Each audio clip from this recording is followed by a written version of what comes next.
El librito, abierto. Por Fred T. Wright. Capítulo 2. La condición del libro sellado de Daniel. Messenger and News Review, diciembre 1993. Daniel 12, 4, 9. Durante la iluminación final a Daniel por su ángel instructor, se le dijo 2 veces que el libro que llevaba su nombre estaba sellado hasta el tiempo del fin.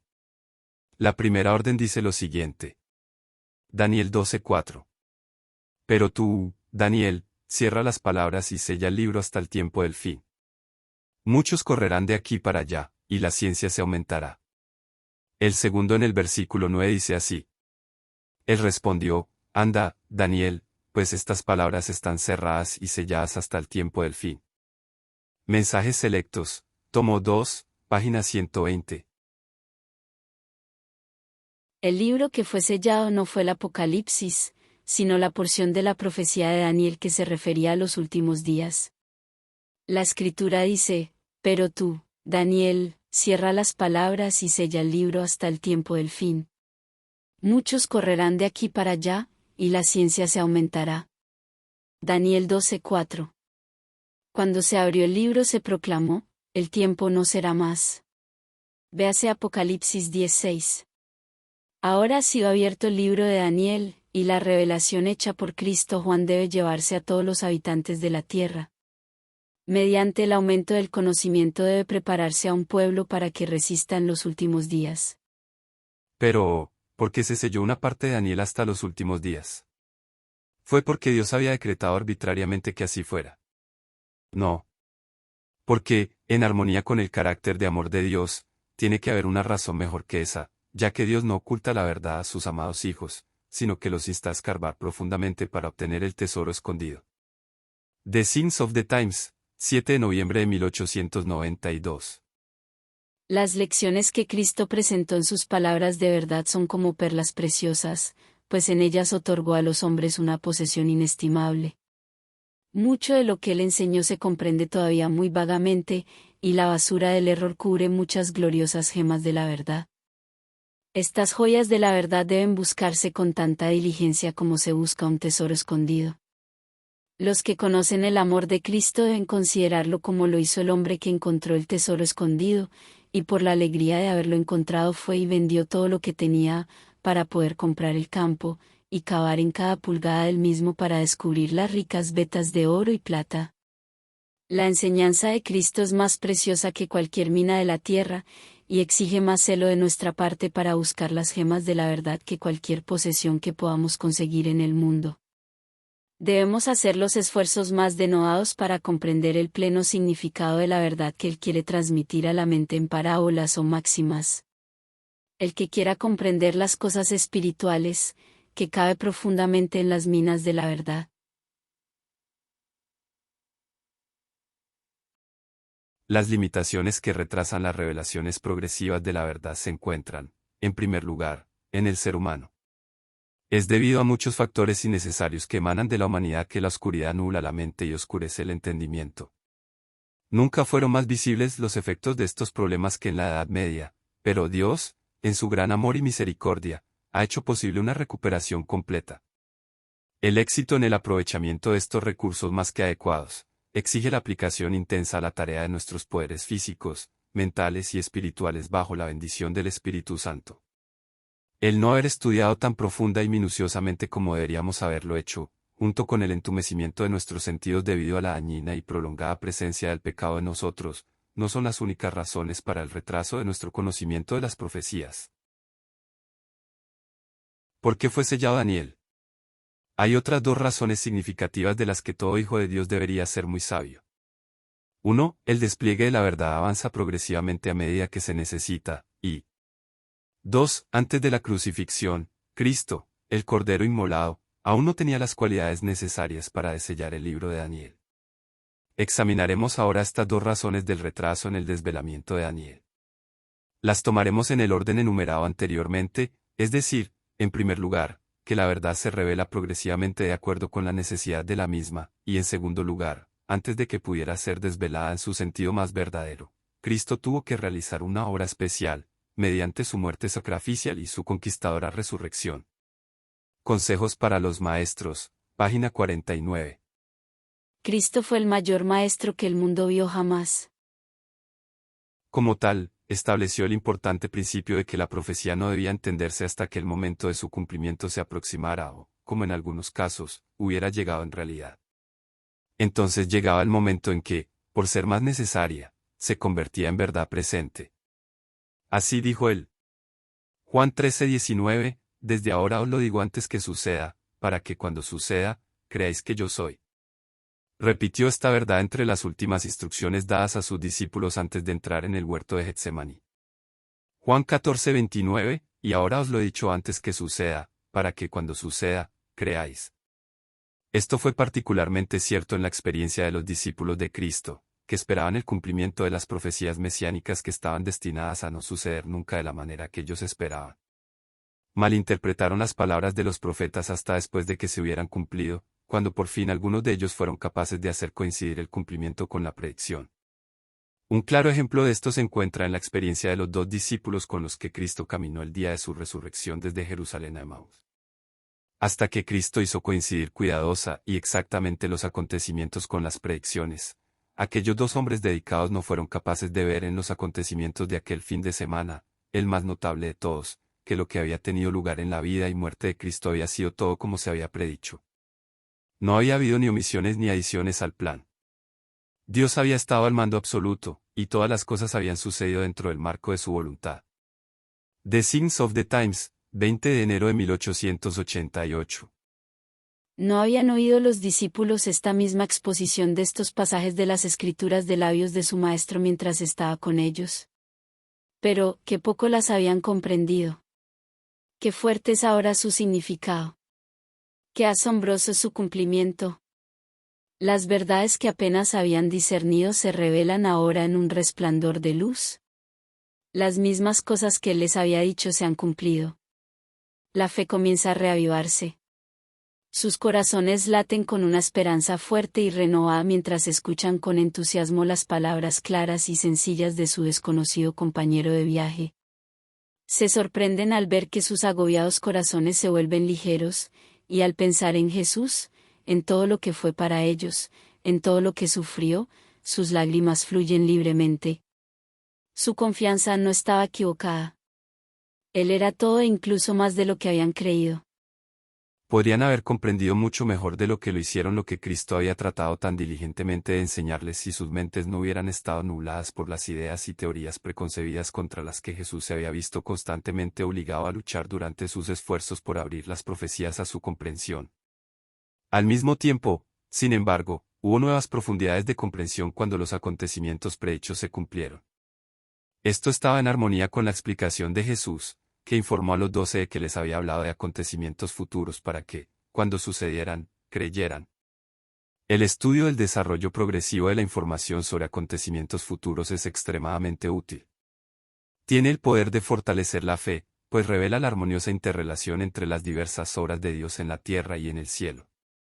Además, nos consuela y fortalece saber que nada puede coger a Dios por sorpresa. Vemos que, desde la eternidad del pasado y hasta la eternidad del futuro, Dios es plenamente consciente de lo que está sucediendo, y que ha dispuesto lo necesario para hacer frente a cualquier crisis que pueda surgir. Pero se requiere fe y discernimiento espiritual para percibir esto. Por ejemplo, no vi que la profecía se comprendiera de forma progresiva cuando me presentaron por primera vez el libro de Urias Smith, Daniel y el Apocalipsis. Me maravillé de que un solo hombre pudiera interpretar esos 2 libros con tanta precisión y tan exhaustivamente como él lo hizo, o más bien, como yo pensé que lo hizo. No había nadie a quien pudiera recurrir en busca de ayuda. A mí me pareció como si hubiera surgido de repente una nueva y gran luz para el pueblo de Dios. Llegó un momento en que me di cuenta de 2 cosas. Uno, su interpretación de los mensajes de estos 2 libros no era tan exacta ni tan completa como yo había creído. Aprendí que sus posturas sobre los reyes del norte y del sur, y sus puntos de vista sobre la batalla de Armagedón, se basaban en principios incorrectos de exposición profética, que a su vez llevaban a asumir conclusiones erróneas. 2 posiciones tan correctas como las ocupadas por Urias Smith habían sido sostenidas progresivamente por una larga sucesión de escritores y maestros que se remontaban al menos hasta Cristo y Pablo. Excepto cuando se examinan las contribuciones hechas por Cristo y los escritores inspirados de la Biblia, hay que tener en cuenta los errores, ya que las verdades perdidas fueron recuperadas una tras otra. Esto significa que el libro de Urias Smith no fue una construcción de toda la estructura de la interpretación de Daniel y el Apocalipsis, sino que fue un despliegue continuado de la luz que había estado bendiciendo al pueblo de Dios durante siglos. Especialmente una vez que tuvo lugar la gran reforma protestante, cada siglo desde entonces se ha caracterizado por un conocimiento cada vez mayor de estas grandes profecías hasta el tiempo presente. Cuando se recuerda que la luz contenida en este volumen era, en el momento de su publicación, la última conocida por el pueblo de Dios, es muy apropiado creer que aquí tenemos la luz más clara, más brillante, más completa y de mayor alcance jamás comprendida por el pueblo de Dios hasta ese momento. También es apropiado creer que toda la luz brillante que puede resplandecer de estos dos libros, Daniel y el Apocalipsis, de ninguna manera ha sido revelada todavía. A medida que nos acerquemos a las escenas finales, las más gloriosas revelaciones de la verdad brillarán aún desde estos dos libros al iluminar el camino de los santos hacia la ciudad de Dios. Pero esta información no será revelada por la fuente de la verdad hasta que sea necesaria.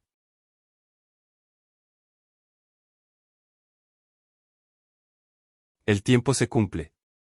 La primera ocasión en que Cristo se refirió a la información contenida en Daniel, fue al comienzo de su ministerio público, cuyo registro dice lo siguiente.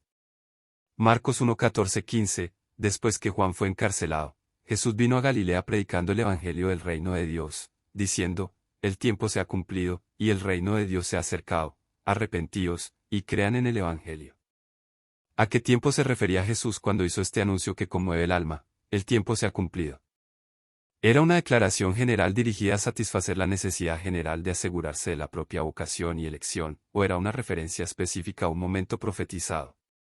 Se trata de lo segundo, ya que el momento concreto se sitúa hacia el final de la profecía de los 490 años, que comenzó en el año 457 AC. Así lo confirma la siguiente afirmación. El deseado de todas las gentes, página 233. La nota predominante de la predicación de Cristo era, el tiempo es cumplido, y el reino de Dios está cerca, arrepentíos, y crean al Evangelio. Marcos 1:15. Así el mensaje evangélico, tal como lo daba el Salvador mismo, se basaba en las profecías. El tiempo que él declaraba cumplido, era el periodo dado a conocer a Daniel por el ángel Gabriel.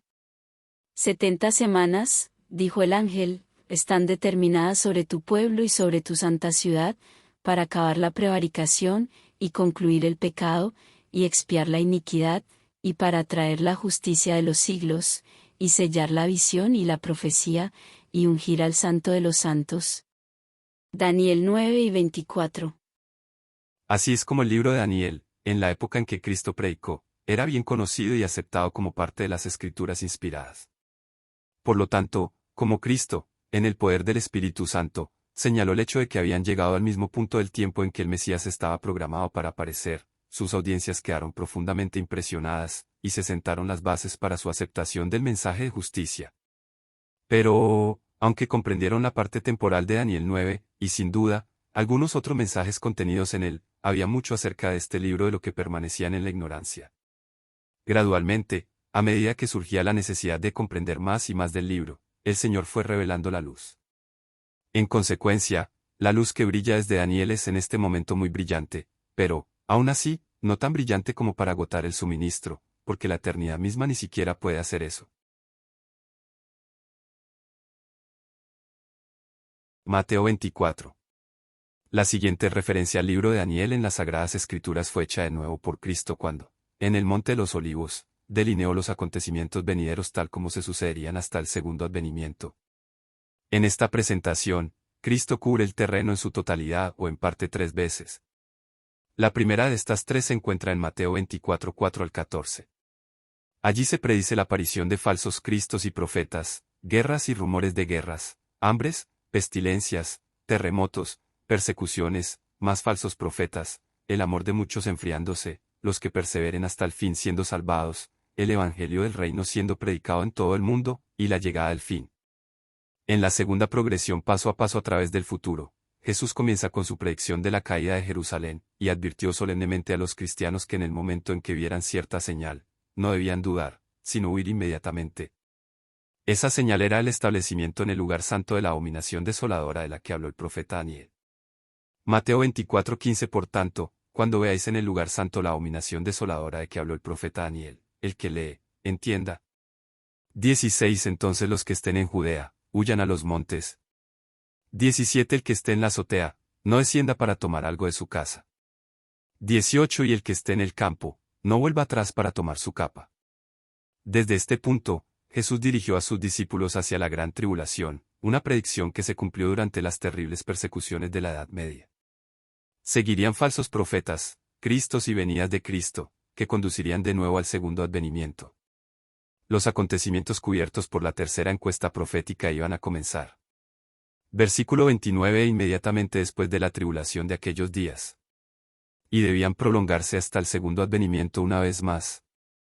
En esta fase de nuestro estudio, no dedicaremos tiempo a considerar estas sucesiones de acontecimientos, sino que nos concentraremos en comprender la referencia hecha por Cristo a Daniel, el profeta del Antiguo Testamento. Cuando Cristo describió a sus discípulos en el Monte de los Olivos la próxima destrucción de Jerusalén, previó que sus verdaderos seguidores necesitarían una señal que les indicara cuándo debían huir sin demora. Si no lo hacían, quedarían atrapados y serían destruidos. Para guiarse con éxito, necesitarían un indicador comprendido por todos los cristianos en toda la zona de peligro, pero no comprendido por sus enemigos. Cuando se produjera el acontecimiento ante cuya aparición debían actuar de inmediato, no habría tiempo para discutir si se trataba o no del acontecimiento prometido. Cada uno tendría que estar tan familiarizado con la profecía bíblica que la señal para partir sería inmediatamente reconocida. Tampoco habría tiempo para recoger posesiones materiales. Era necesario que Cristo designara una señal que fuera comprendida y reconocida por todos los cristianos implicados. Por lo tanto, designó el establecimiento en el lugar santo de la abominación desoladora de la que habló el profeta Daniel. Debe ser inmediatamente evidente que para que un cristiano entendiera cuál era el signo real y lo identificara instantáneamente cuando apareciera, tenía que ser un buen estudiante del libro de Daniel. Del mismo modo, para que todos los miembros de la Iglesia cristiana en la ciudad de Jerusalén y Judea se salvaran haciendo caso de las instrucciones de Cristo, todos ellos tendrían que ser excelentes estudiantes del libro de Daniel. Que lo eran es evidente por el hecho de que el conflicto de los siglos, página 29. ¿Ni un solo cristiano pereció en la destrucción de Jerusalén? Cristo había prevenido a sus discípulos, y todos los que creyeron sus palabras esperaron atentamente las señales prometidas. Cuando viereis a Jerusalén cercada de ejércitos, había dicho Jesús, sabed entonces que su destrucción ha llegado. Entonces los que estuvieren en Judea, huyan a los montes, y los que en medio de ella, váyanse. Lucas 9 y 20, 21. Después que los soldados romanos, al mando del general Cestio Galo, hubieron rodeado la ciudad, abandonaron de pronto el sitio de una manera inesperada y eso cuando todo parecía favorecer un asalto inmediato. Perdida ya la esperanza de poder resistir el ataque, los sitiados estaban a punto de rendirse, cuando el general romano retiró sus fuerzas sin motivo aparente para ello. Empero la previsora misericordia de Dios había dispuesto los acontecimientos para bien de los suyos. Ya estaba dada la señal a los cristianos que aguardaban el cumplimiento de las palabras de Jesús, y en aquel momento se les ofrecía una oportunidad que debían aprovechar para huir, conforme a las indicaciones dadas por el Maestro. Los sucesos se desarrollaron de modo tal que ni los judíos ni los romanos hubieran podido evitar la huida de los creyentes. Habiéndose retirado Cestio, los judíos hicieron una salida para perseguirle y entre tanto que ambas fuerzas estaban así empeñadas, los cristianos pudieron salir de la ciudad, aprovechando la circunstancia de estar los alrededores totalmente despejados de enemigos que hubieran podido cerrarles el paso. En la época del sitio, los judíos habían acudido numerosos a Jerusalén para celebrar la fiesta de los tabernáculos y así fue como los cristianos esparcidos por todo el país pudieron escapar sin dificultad. Inmediatamente se encaminaron hacia un lugar seguro, la ciudad de Pella, en tierra de Perea, allende el Jordán. Una vez llegado el momento de que Jerusalén fuera rodeada por los ejércitos, debían estar atentos a la señal de que debían huir inmediatamente. Debían permanecer alertas para el siguiente paso, el establecimiento en el lugar santo de la abominación desoladora revelada por Daniel. Una vez que ese evento ocurriera, debían huir sin dudarlo un momento, y así lo hicieron. Ante nosotros está la evidencia de que estos primeros cristianos tenían un profundo conocimiento del libro de Daniel, tanto que cada miembro en Jerusalén y Judea fue capaz de identificar positivamente la abominación desoladora. Eso revela algo más que un conocimiento casual de las grandes verdades contenidas en Daniel, pero cuanto más entendían, no lo sabemos. Este incidente en el desarrollo de la historia de la Iglesia cristiana bien podría ser titulado Salvado por el libro de Daniel de la abominación desoladora. Un cumplimiento futuro. En un futuro muy cercano, habrá otro ascenso al poder mundial de la manifestación final de la abominación desoladora. Una vez más, el tiempo vendrá para que el pueblo de Dios huya por sus propias vidas y como antes, no debe haber ninguna vacilación, ninguna mirada atrás, ninguna parada para recoger cualquier posesión en absoluto.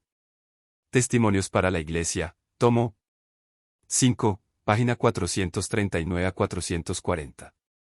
No es ahora tiempo para que el pueblo de Dios fije sus afectos o se haga tesoros en el mundo. No está lejano el tiempo en que, como los primeros discípulos, seremos obligados a buscar refugio en lugares desolados y solitarios. Así como el sitio de Jerusalén por los ejércitos romanos fue la señal para que huyesen los cristianos de Judea, así la asunción de poder por parte de nuestra nación, los Estados Unidos, con el decreto que imponga el día de descanso papal, será para nosotros una amonestación. Entonces será tiempo de abandonar las grandes ciudades, y prepararnos para abandonar las menores en busca de hogares retraídos en lugares apartados entre las montañas. Y ahora, en vez de buscar costosas moradas aquí, debemos prepararnos para trasladarnos a una patria mejor, la celestial. En vez de gastar nuestros recursos en la complacencia propia, debemos buscar la economía. Cada talento prestado por Dios debe ser empleado para su gloria en amonestar al mundo. Dios tiene una obra para sus colaboradores en las ciudades. Nuestras misiones deben ser sostenidas y deben abrirse nuevas. El llevar a cabo esta obra con éxito requerirá desembolsos no pequeños. Se necesitan casas de culto, donde la gente pueda ser invitada a oír las verdades para este tiempo. Con este mismo fin, Dios confió capital a sus mayordomos. No dejéis que vuestras propiedades estén inmovilizadas en empresas terrenales de carácter mundanal, de manera que esta obra sea impedida. Colocad vuestros recursos donde podáis manejarlos para beneficio de la causa de Dios. Enviad vuestros tesoros delante de vosotros al cielo. El desprendimiento. La siguiente referencia en el Nuevo Testamento a la comprensión progresiva de las profecías de Daniel fue la del inspirado apóstol Pablo. Este gran hombre de Dios escribió 2 cartas a la iglesia de los tesalonicenses, en la segunda de las cuales dejó claro que el segundo advenimiento de Cristo solo podría tener lugar después de que se hubieran cumplido ciertas profecías escritas en el libro de Daniel. Pablo se cuidó de no adelantar abiertamente la luz que tenía sobre las profecías, pues ello daría innecesariamente a los enemigos de la iglesia cristiana ocasión de perseguir sin piedad a sus miembros. Por consiguiente, escribió en un lenguaje tal que fuera entendido por aquellos que conocían las profecías de Daniel, tal como él las había enseñado a estos creyentes cuando los había visitado anteriormente, pero de tal manera que no significara nada para los judíos apóstatas y los romanos.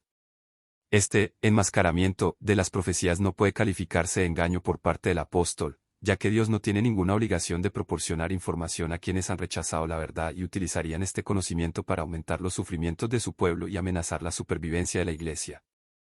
Es por esta razón que las profecías mismas son entregadas a través de un lenguaje simbólico. Nunca debemos olvidar que estamos en guerra con un enemigo salvaje y despiadado. Para que Dios pueda comandar sus tropas eficazmente, debe ser capaz de comunicarles su plan de batalla, tanto para hoy como para la conclusión final de la gran controversia, sin que sus enemigos y los nuestros se familiaricen con esas estrategias.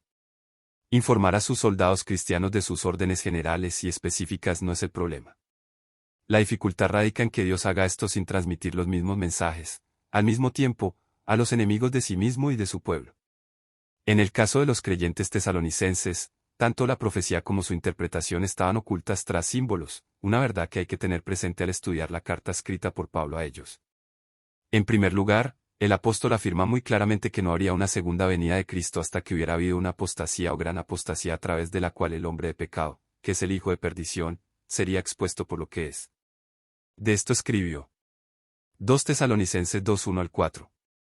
Pero con respecto a la venida de nuestro Señor Jesucristo, y nuestra reunión con Él, os rogamos, hermanos, que no os dejéis mover fácilmente de vuestro modo de pensar, ni os conturbéis, ni por espíritu, ni por palabra, ni por carta como si fuera nuestra, en el sentido de que el día del Señor está cerca. Nadie os engañe en ninguna manera, porque no vendrá sin que antes venga la apostasía, y se manifieste el hombre de pecado, el hijo de perdición, el cual se opone y se levanta contra todo lo que se llama Dios o es objeto de culto, tanto que se sienta en el templo de Dios como Dios, haciéndose pasar por Dios.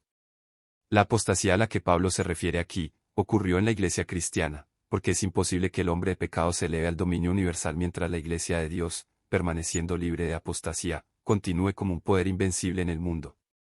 En primer lugar, el hombre de pecado debe establecerse firmemente en la iglesia y debe obtener el control de todos sus recursos. En la época en que Pablo ministraba la predicación del Evangelio de Jesucristo, vio en la iglesia, tal como era en ese momento, el surgimiento del misterio de iniquidad que se desarrollaría a proporciones máximas antes de que Cristo pudiera regresar. Fue capaz de ver que el imperio pagano romano sería reemplazado por la versión mucho peor del hijo de perdición, el papado, solo esperando la remoción del entonces ocupante del trono del mundo entero para despejar el camino para su ascenso a la dominación absoluta de toda la humanidad. Fue del libro de Daniel iluminado por el Espíritu Santo que Pablo obtuvo esta información. Sabía que 3 de los 4 imperios mundiales habían surgido y caído, y que el pagano romano, como cuarto imperio, debía desaparecer. Cuando lo hiciera, entonces el hijo de perdición seguiría su curso, después del cual, y no antes, Cristo podría venir. Los Hechos de los Apóstoles, página 215. ¿Las palabras de Pablo no debían ser mal entendidas? No estaban destinadas a enseñar que él, por revelación especial, había anunciado a los tesalonicenses la inmediata venida de Cristo. Esa idea hubiera provocado confusión de fe, porque el desengaño conduce a menudo a la incredulidad. El apóstol, por lo tanto, previno a los hermanos que no recibiesen tal mensaje como si viniera de él, y procedió a recalcar el hecho de que el poder papal, tan claramente descrito por el profeta Daniel, estaba todavía por levantarse y que guerrearía contra el pueblo de Dios. Hasta que ese poder no realizara su obra mortal y blasfema, sería inútil para la Iglesia esperar la venida de su Señor. ¿No os acordáis, preguntó Pablo, que cuando estaba todavía con vosotros, os decía esto? 2 Tesalonicenses 2, 5. Excepto durante aquellos periodos en que la luz se perdió por el poder de una profunda apostasía, desde los tiempos de Cristo y de Pablo, la comprensión de estos mensajes ha aumentado, hasta que hoy el libro de Daniel ya no se describe como un libro sellado. Este aumento de la comprensión no ha sido un asunto aleatorio, sino que, de la manera más ordenada, ha satisfecho cada necesidad a medida que ha ido surgiendo. Un desarrollo gradual. Por ejemplo, cuando llegó el momento del comienzo de la gran reforma protestante, los creyentes en Jesús fueron dirigidos por el Espíritu Santo a aquellos versículos que identificaban al papado. 4 imperios mundiales habían surgido y caído. El cuarto se había dividido en 10 partes, y luego 3 de ellos habían sido desarraigados para dar paso al surgimiento del hombre de pecado, también conocido como el hijo de perdición, 1 y la abominación desoladora. Envalentonados por el poder de la palabra viva y profética, los reformadores identificaron al papado como el anticristo y predicaron audazmente estas ideas al pueblo. Pero en general no comprendían ni predicaban el significado del tiempo y tiempos y la mitad de un tiempo. Esta luz aún no había sido revelada en los días de Lutero, pero a medida que se acercaba el momento de la terminación de los 1260 años en 1798, las profecías concernientes a este evento se convirtieron en el tema del estudio más serio. Dios los bendijo arrojando mucha más luz sobre Daniel. Se comprendió el tiempo y los tiempos y la mitad de un tiempo, y se identificaron los puntos de partida y de llegada. A medida que se acercaba el gran momento, los estudiosos de la Biblia pudieron predecir con antelación la caída del papado. Tan pronto como el acontecimiento cumplió la predicción, la atención de los creyentes fue dirigida por el Espíritu Santo a los 2300 días de Daniel 8 y 14. Dios desveló esta profecía resultando en la caída del papado. Dios desveló esta profecía dando lugar al primer, segundo, tercer y cuarto movimiento de los ángeles. Qué riqueza tan completa de luz resplandeciente se ha derramado ahora en nuestros corazones a través de las palabras de la profecía reveladas progresivamente a lo largo de tantos siglos pasados. Somos ricos, aunque no como los laodicenses pretenden serlo. Ahora nuestro conocimiento ya no se limita a 3 ángeles, o 4, sino que se extiende a 7. Ahora estamos familiarizados con los grandes poderes de los reyes del norte y del sur. Vemos como el rey del norte es la abominación desoladora, cómo plantará los tabernáculos de su palacio entre los mares y el glorioso Monte Santo, y sin embargo llegará a su fin sin que nadie le ayude. Veremos cómo es el ladrón del pueblo de Dios, el enemigo de toda verdad y el pretendido embajador de Cristo. Discerniremos que es ese ángel malvado arrojado del cielo, nuestro cruel e implacable adversario, el mismísimo diablo. Tenemos ante nosotros el libro no sellado de Daniel y su homólogo del Nuevo Testamento, el Apocalipsis. Se abren ante nuestras mentes vastos campos de verdades apasionantes que exigen una contemplación ávida, una investigación cada vez más profunda y una penetrante visión espiritual. A la cabeza de todo ello está nuestro gran y poderoso líder, aquel que cabalga sobre un caballo blanco bajo el título. Apocalipsis 19:16, Rey de Reyes y Señor de Señores. Nuestro Salvador que todo lo vence. En resumen, no hay límite para el despliegue de la verdad en Daniel y el Apocalipsis. Cuando comprendamos lo que estos libros significan para nosotros se verá entre nosotros un gran reavivamiento.